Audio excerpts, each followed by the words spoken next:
로마서 14장 7절부터 12절 말씀을 보겠습니다.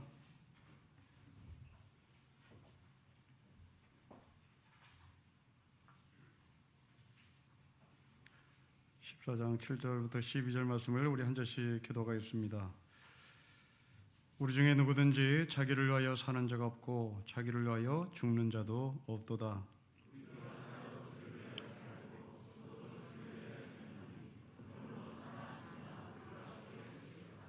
이를 위하여 그리스도께서 죽었다가 다시 살아나셨으니 곧 죽은 자와 산 자의 주가 되려 하심이라.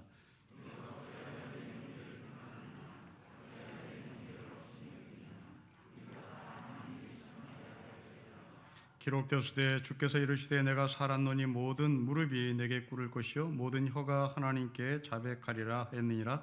이러므로 우리 각 사람이 자기 일을 하나님께 직고하리라. 아멘.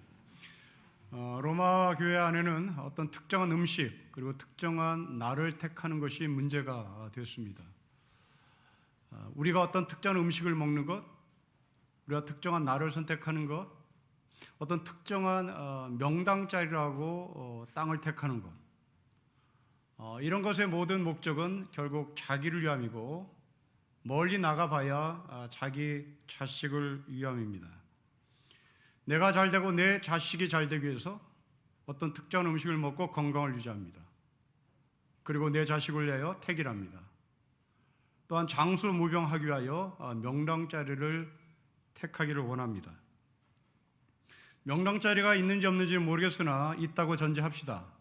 그리고 여러분들이 그 명당에서 산다고 가정합시다. 그러나 그렇다고 해서 그 명당자리가 여러분의 삶을 영원토록 보장하지는 않습니다. 오래 사느냐 일찍 죽느냐의 차이가 있을 뿐 죽습니다.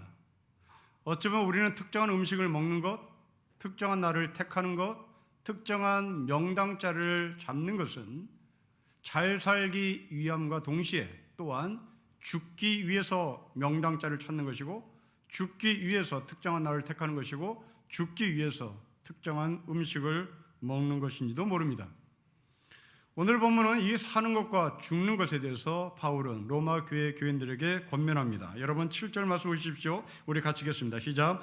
우리 중에 누구든지 자기를 위하여 사는 자가 없고 자기를 위하여 죽는 자가 없습니다. 네, 보편적인 윤리입니다. 여러분, 사람은 사람과 관계를 맺으며 살아갑니다. 자기를 위하여 사는 사람 없습니다. 여러분도 여러분 자녀를 위하여 살아갑니다. 또한 어찌 보면 우리는 이웃을 위해서 도움을 주고, 또한 이웃은 나에게 도움을 주고 있습니다. 서로 주고받으며 사는 것이 인간이고, 바로 그것을 우리는 관계라고 말합니다. 한자로 사람 인자라고 하는 것은 바로 이 인간의 관계성을 정확하게 알려주는 문자이기도 합니다. 여러분, 사람 인자를 한문으로 써보십시오. 긴 막대가 있습니다. 그리고 짧은 막대가 있습니다. 이 긴 막대기라고 하는 것을 우리는 왕이라고 칭해 오십시다. 그 왕을 누가 떠받칩니까? 힘없는 백성이 떠받칩니다. 이것이 중국 사람들이 바라봤던 인간의 정의라고 볼 수 있겠습니다. 왕들은 백성들의 도움을 받으며 삽니다. 왕들은 백성들이 지탱해 주며 삽니다. 왕 입장에서는 이렇게 자신을 지탱해 주는 이 백성들을 고맙게 생각하는 사람도 있겠으나 힘없는 개, 돼지로 볼 수도 있겠습니다. 자본주의 시각에서 이 긴 막대기는 여러분이 갖고 있는 권력일지 모르겠습니다. 여러분이 갖고 있는 돈일지 모르겠습니다. 그렇게 권력 있는 여러분에게 누군가가 뒷받침해 줍니다. 누군가가 여러분들을 지탱해 줍니다. 그 사람들은 돈이 없는 사람입니다. 그 사람들은 권력이 없는 사람들입니다. 여러분들은 이 권력과 힘을 가지고, 돈을 가지고 여러분들을 바치고 있는 이 사람들 향해서 개, 돼지라고 볼 수도 있겠습니다. 그러나 이 그림을 기독교의 관점에서 해석해 보십시오. 왕들이여, 힘 있는 자들이여, 권력자들이여, 돈 많은 자들이여, 당신이 돈이 많고 당신이 권력이 있고 당신이 왕이 된 이유는 바로 힘없는 사람이 바치고 있기 때문이다.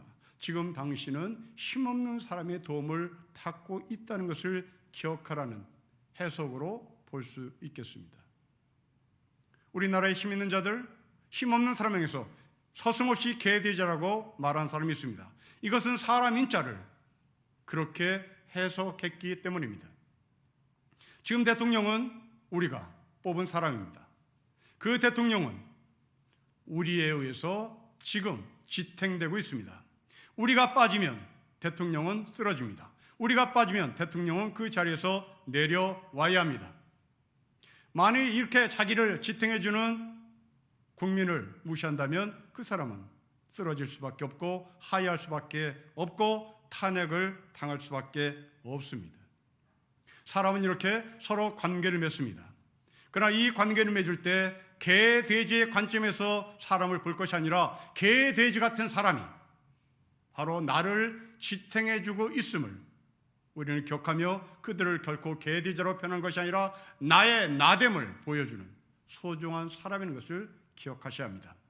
여러분 자녀들 마찬가지입니다. 여러분 자녀가 여러분들을 지탱해 주는 것이 아닙니다. 여러분 자녀 때문에 여러분이 있는 겁니다.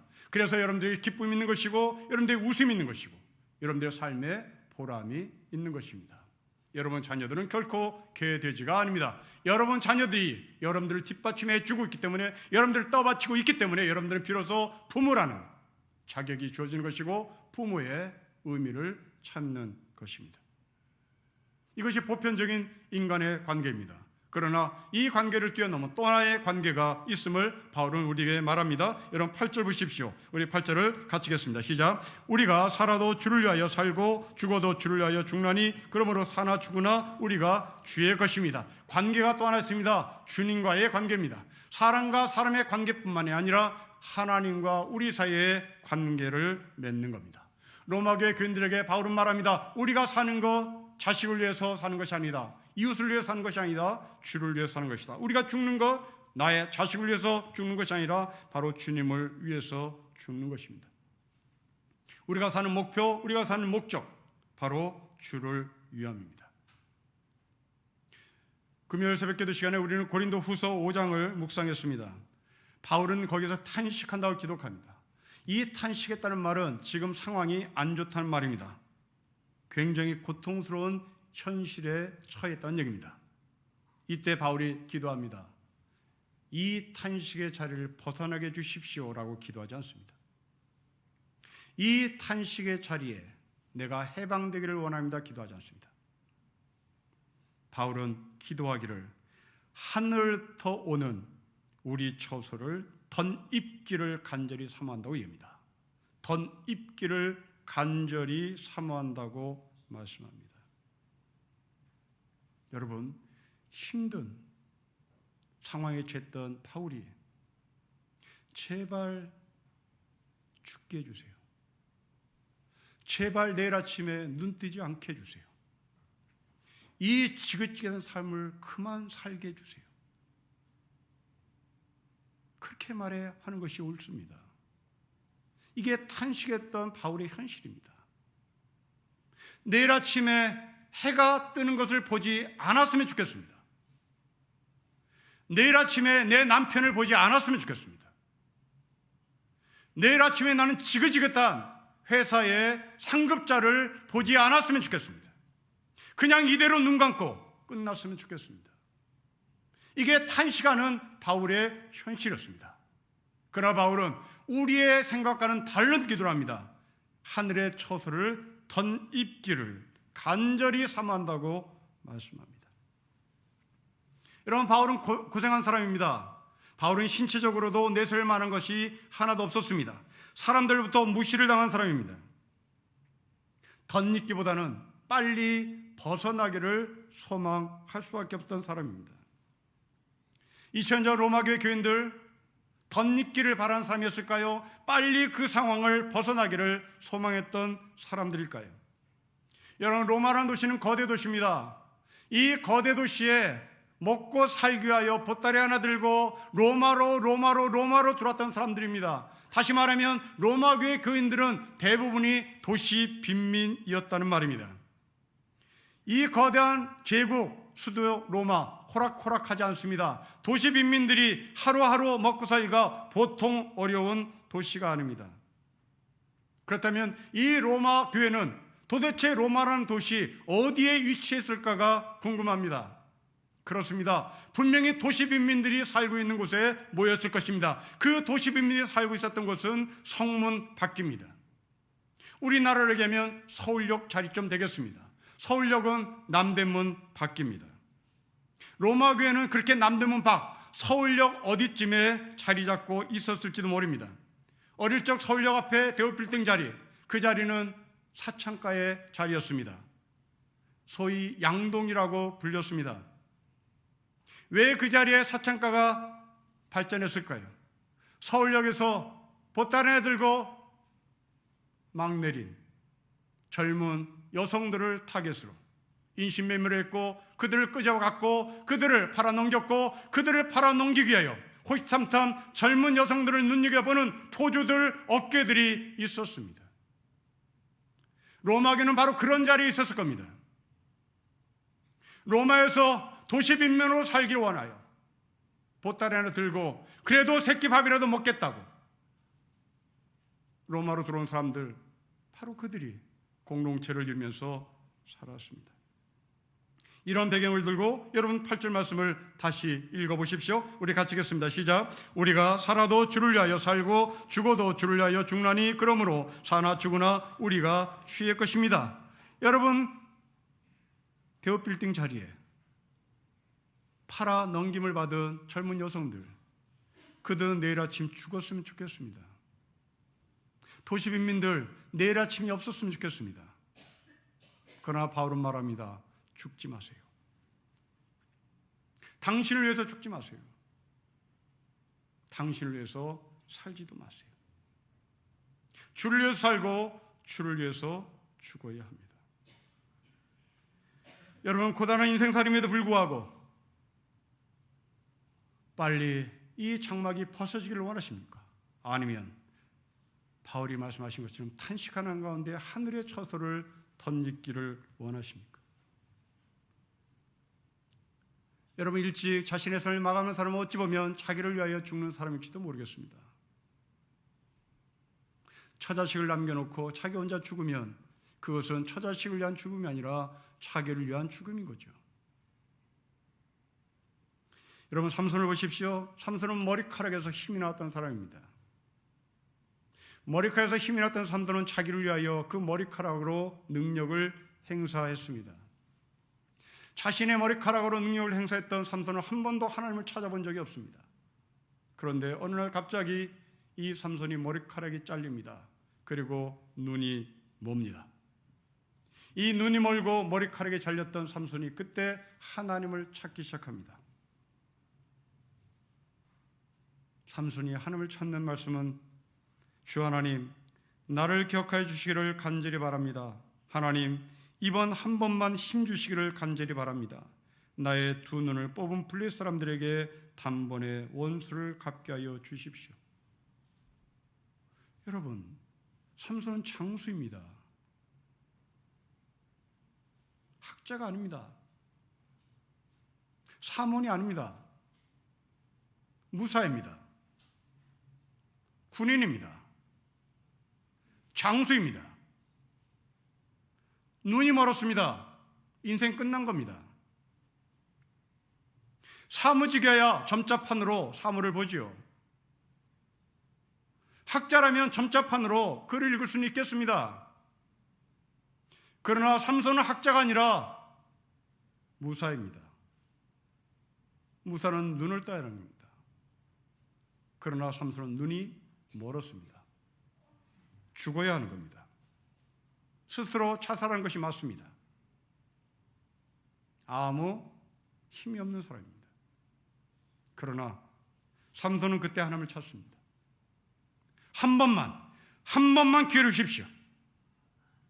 단번에 블레셋에 향하여 원수를 갖게 주십시오. 그렇게 기도하는 사이에 삼손은 머리카락이 자라기 시작합니다. 이전의 긴 머리카락, 하나님을 찾으면서 새롭게 자라는 머리카락은 목적이 전혀 달랐습니다. 세상 사람들은 앞이 보지 않으면 스스로 삶을 마감할 수 있습니다. 완도에서 벌어진 일가족 승용차 자살 사건은 바로 그런 유의 하나입니다.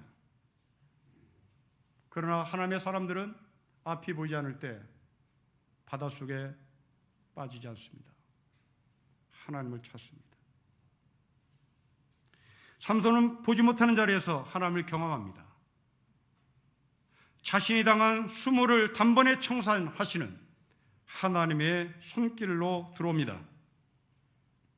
세상을 향한 여러분의 발길을 멈추시고 하늘을 쳐다보십시오. 하늘을 쳐다보는 것은 눈을 감는 겁니다. 여러분, 눈을 떠야만 볼 수 있는 것이 아닙니다. 오히려 이 세상의 진정한 가치는 눈을 감을 때 비로소 보일 수도 있습니다. 세상이 주지 못하는 것들이 바로 눈을 감을 때 얻을 수 있는 축복이기도 합니다. 우리가 지금 앞이 보이지 않는 이유는 여러분의 삶을 절망의 구렁텅으로 빠뜨리기 위한 하나님의 섭리가 아니라 하나님을 보여주기 위한 하나님의 경륜이요 하나님의 섭리일지도 모릅니다. 기도는 눈을 감고 하는 겁니다. 눈 감고 기도하는 이유는 세상을 보지 않겠다는 얘기입니다.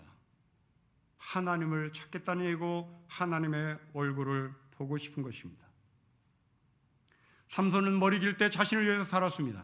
그러나 머리카락이 잘리고 다시 머리카락이 자란 삼손은 주님을 위해서 살았습니다.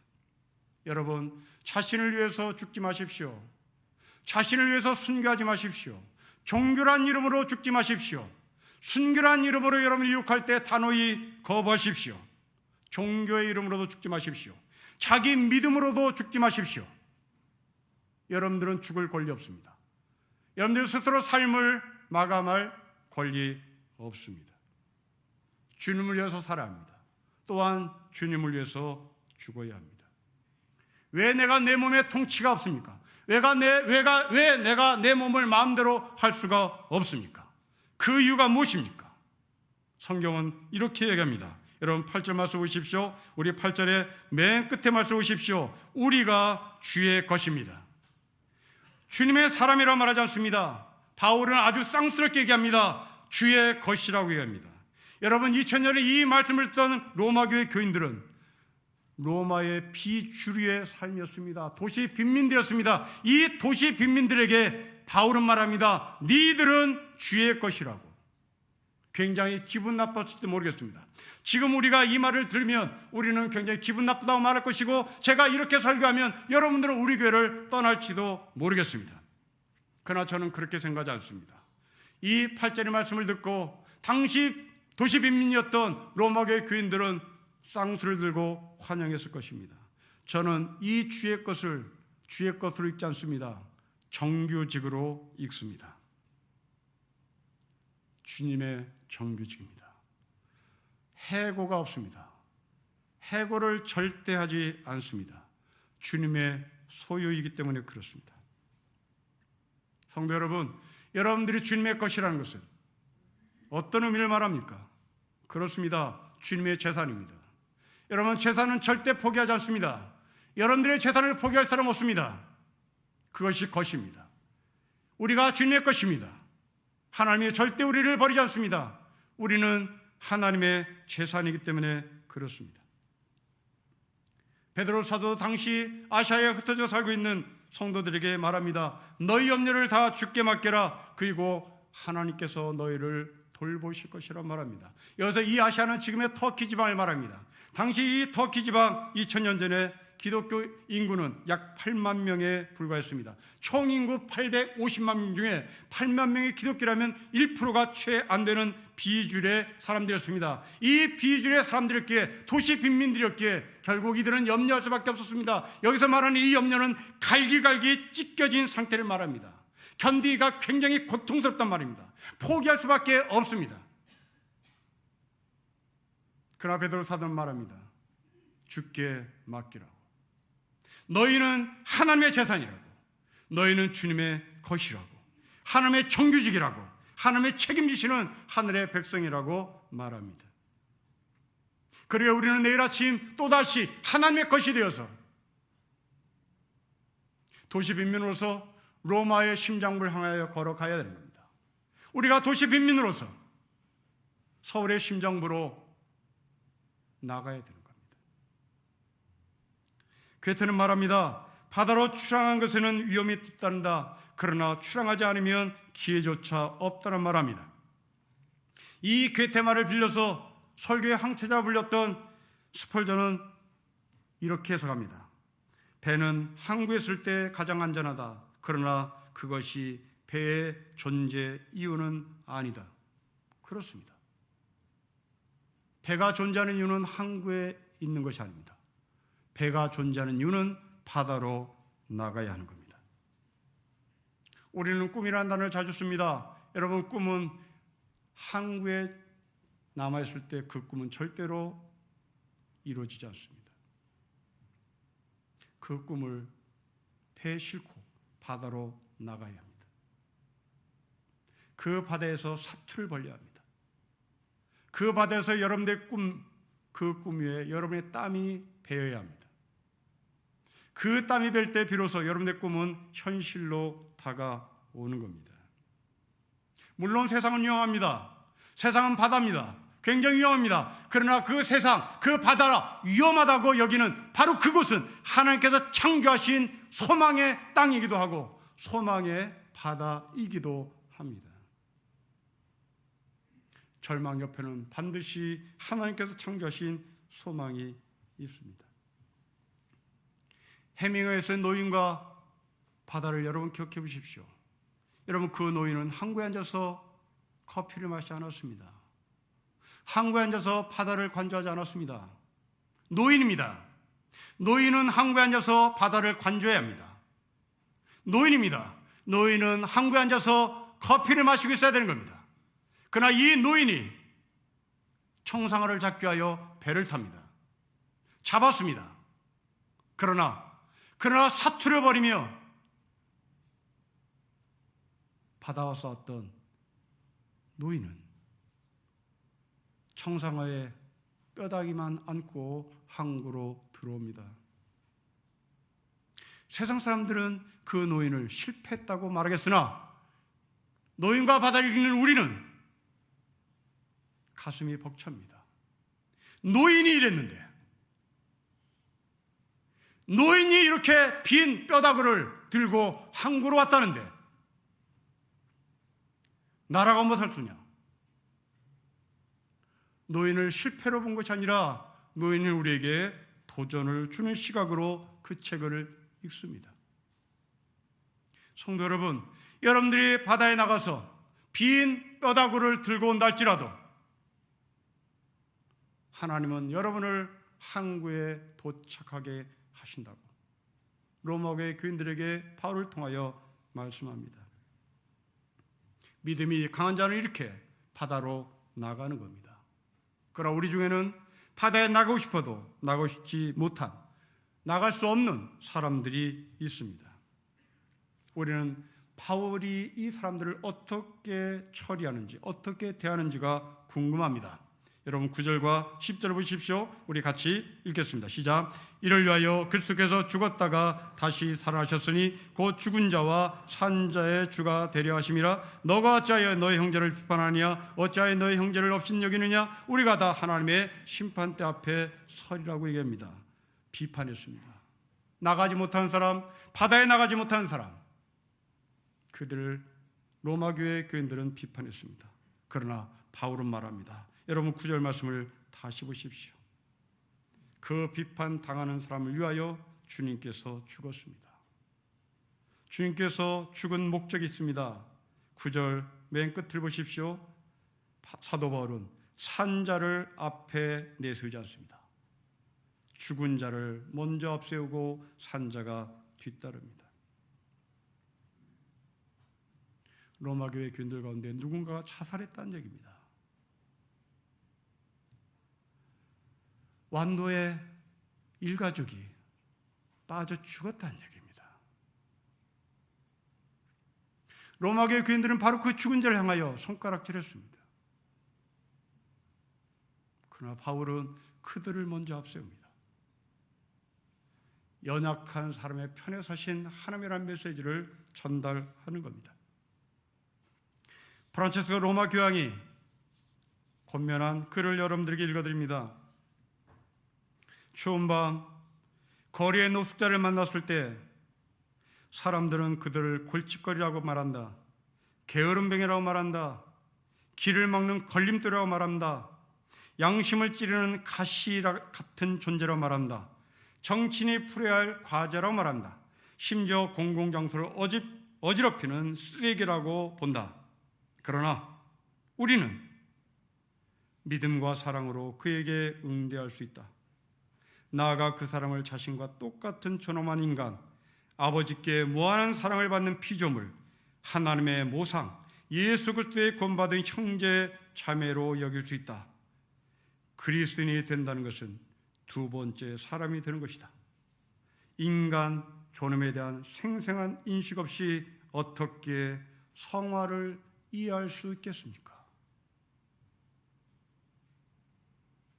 죽은 자의 하나님, 어떻게 죽었는지 모르겠지만 극단적으로 자신의 삶을 포기한 사람, 바로 그 사람의 하나님이 되신다 말합니다. 그러나 로마 교회 교인들은 그들을 비판했다는 것이죠. 여기에 바울은 말합니다. 그 연약한 자들을 비판하지 말라입니다.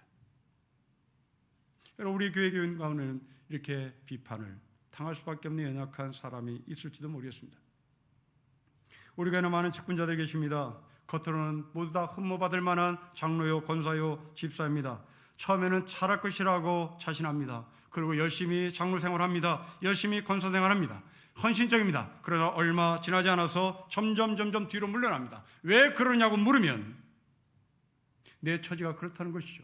손녀를 받습니다. 손자를 받습니다. 먹고 살기 바쁩니다. 집이 멀어서 그렇습니다. 다 이유가 있습니다. 여러분, 이것이 우리 현실입니다.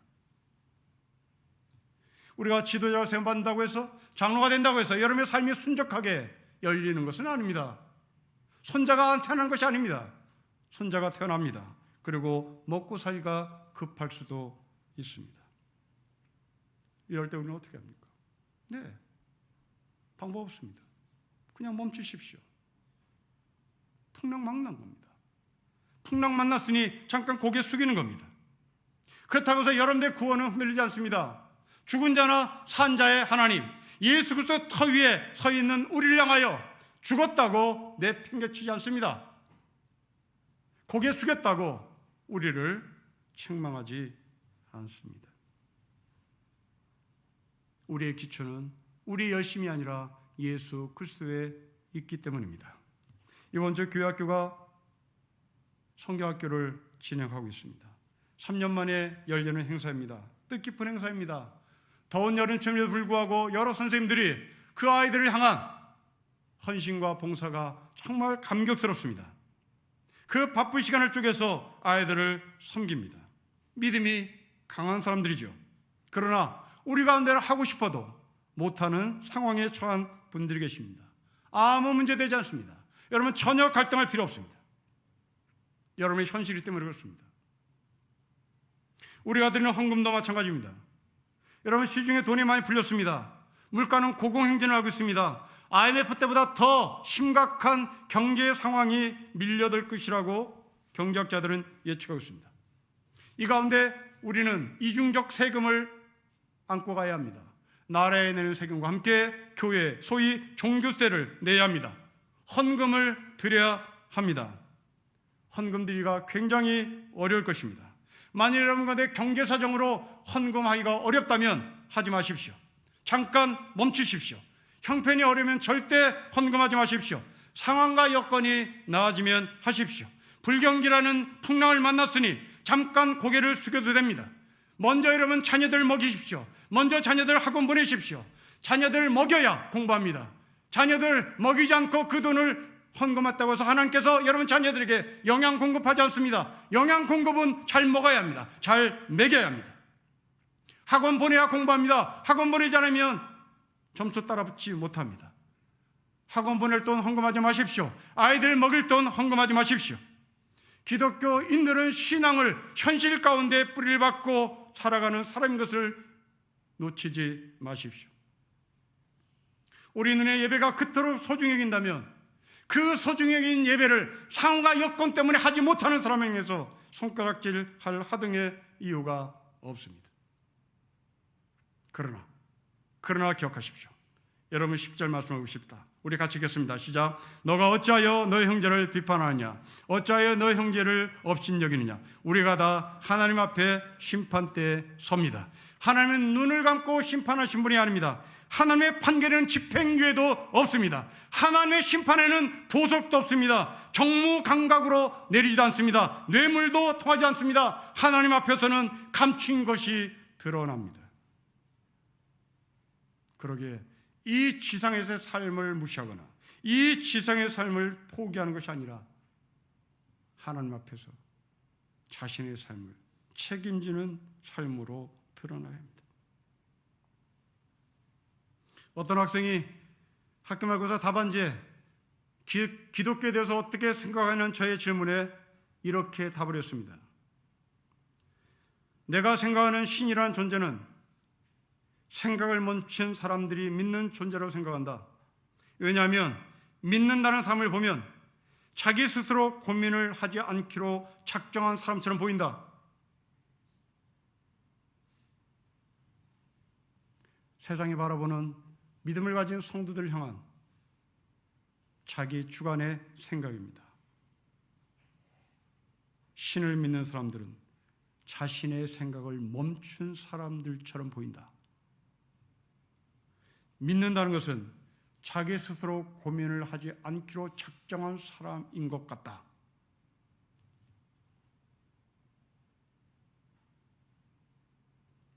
그 학생의 답안지에 코멘트를 했습니다. 기독교는 현실을 무지무지 고민하는 사람이란다. 그것도 자기의 경험에 근거해서 고민하는 것이 아니라 하나님 앞에 내가 어떻게 설 것인가를 고민하는 사람이다. 바로 심판대입니다. 여러분들의 상황 인정합니다. 그러나 그 상황을 이용은 하지 마십시오. 그 상황을 자기를 위하여 덧칠하지 마십시오. 그 상황이 주를 위해서 못하는 상황이라면 문제는 되지 않습니다. 하나님의 이름을 욕되게 하지 마십시다. 우리는 주의 것입니다. 하늘나라의 정규직입니다. 해고가 없는 하늘나라의 백성입니다. 나를 소유하고 계시고 나를 책임지시는 그 하나님의 능력 안에 내일도 나를 위해서 사는 것이 아니라 나의 소유자 되신 하나님을 위하여 살고 승리하는 우리가 되시기를 주의 이름으로 축복합니다. 기도하겠습니다.